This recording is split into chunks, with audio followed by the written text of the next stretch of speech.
फिर मैंने सोचा था कि कल के इतने बड़े तमाशे के बाद वो लड़की गजल हमारी जिंदगी में दोबारा नहीं आएगी, लेकिन मैं गलत था,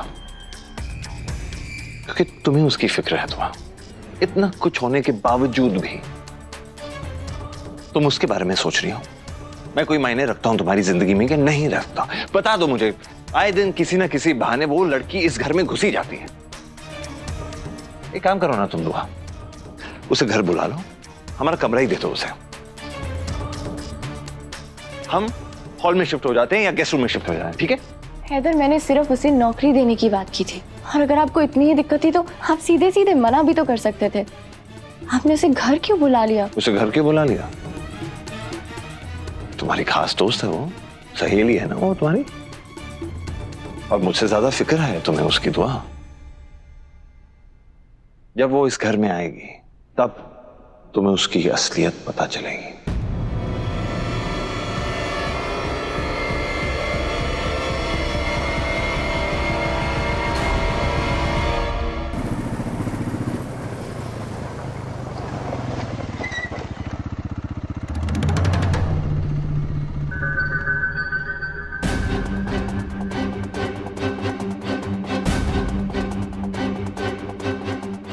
तुमने मुझे जानबूझकर नहीं बताया ना कि तुम मुझे यहाँ पर लेकर आने वाले हो, क्योंकि अगर तुम बता देते तब तो डेफिनेटली मैं यहाँ नहीं आती। लेकिन एक बात बताऊं, अभी भी नहीं आने वाली। मुझे कोई शौक नहीं है तुम्हारे भाई से फिर से अपनी बेइज्जती करवाने का। एक्चुअली उसकी बेइज्जती से क्या डरना, मुझे ना उसकी शक्ल ही नहीं देखनी। और मेरी शक्ल भी नहीं देखनी?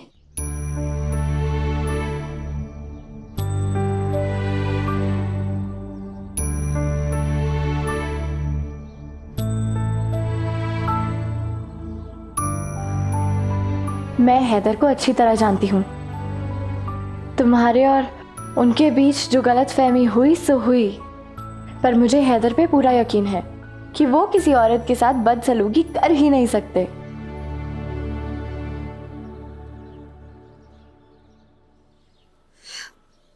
मुझे नहीं पता मुझे यहाँ पर क्यों बुलाया है, लेकिन दुआ, तुम्हारे लिए मेरे दिल में बहुत इज्जत है। तुमने आज तक मेरे लिए जो भी किया है ना, उसे कभी नहीं भूल सकती। इसीलिए मैं तुम्हारी बात का मान रखने के लिए आ रही हूँ। चलो।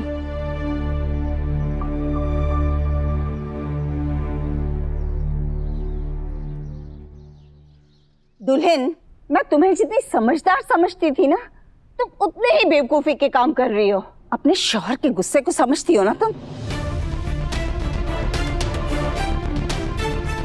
जब ये गजल और वो साथ में होते तो कोई ना कोई फसाद खड़ा ही हो जाता। फिर क्या जरूरत थी इसे यहाँ बुलाने की? दादी, गजल को दुआ ने मैंने बुलाया।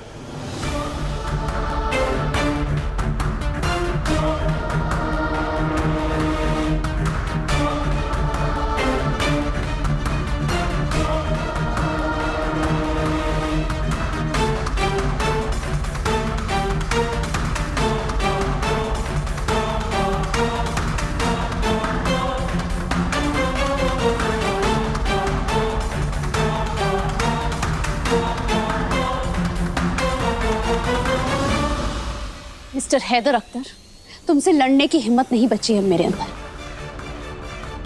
पता नहीं क्या गलतफहमियां पाल रखी है तुमने मेरे बारे में, लेकिन बार बार इस घर में आकर अपनी बेइज्जती करवाने का शौक नहीं है मुझे। गजल, जैसा तुम सोच रही हो वैसा बिल्कुल भी नहीं है। नहीं दुआ, आज मेरे दिल में जो भी भरा है उसे प्लीज मुझे बोलने दो।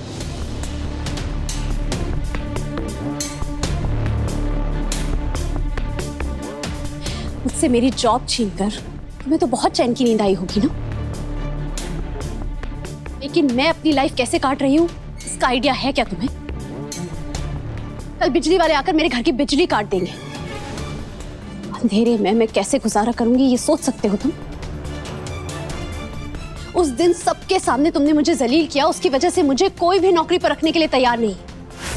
चौधरी साहब, मैं तो कहता हूँ इसका पुलिस रिकॉर्ड चेक करवाइए, जरूर कोई ना कोई पुराना क्रिमिनल रिकॉर्ड दिखेगा। अगली बार अपनी औकात से बाहर किसी से पंगे मत लेना।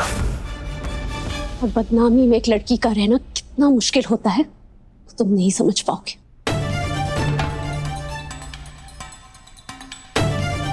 दौलत तो मेरे पास कभी थी नहीं, जो थी वो थी सिर्फ एक उम्मीद, जिसके सहारे मैं अभी तक अकेले गुजारा कर रही थी।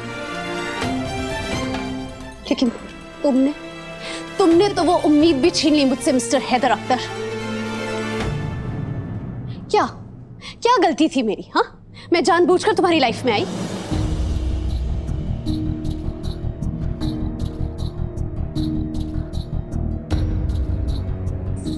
पहली बार जब मैं तुम दोनों की सालगिरह पर इस घर में आई थी ना, तो मेरा मकसद सिर्फ और सिर्फ एक ही था, तुम्हें और दादी को मेरी पढ़ाई का खर्चा उठाने के लिए थैंक यू बोलना।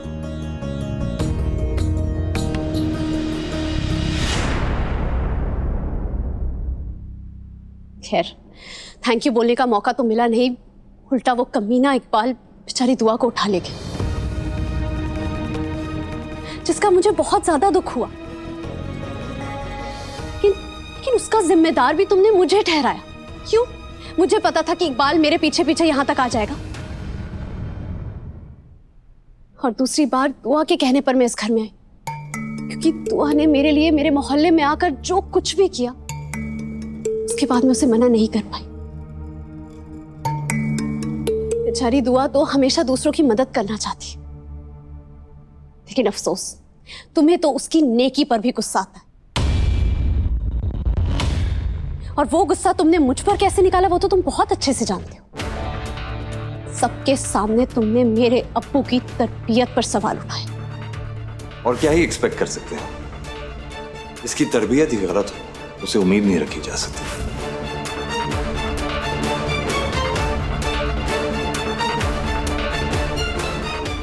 लेकिन एक बात कान खोलकर सुन लो, मैं चाहे कितनी भी मजबूर हूं, मैं बिल्कुल कमजोर नहीं। और आइंदा तुमने मुझसे कोई भी उल्टी सीधी बात करने की कोशिश की ना, तो मैं बर्दाश्त नहीं करूंगी।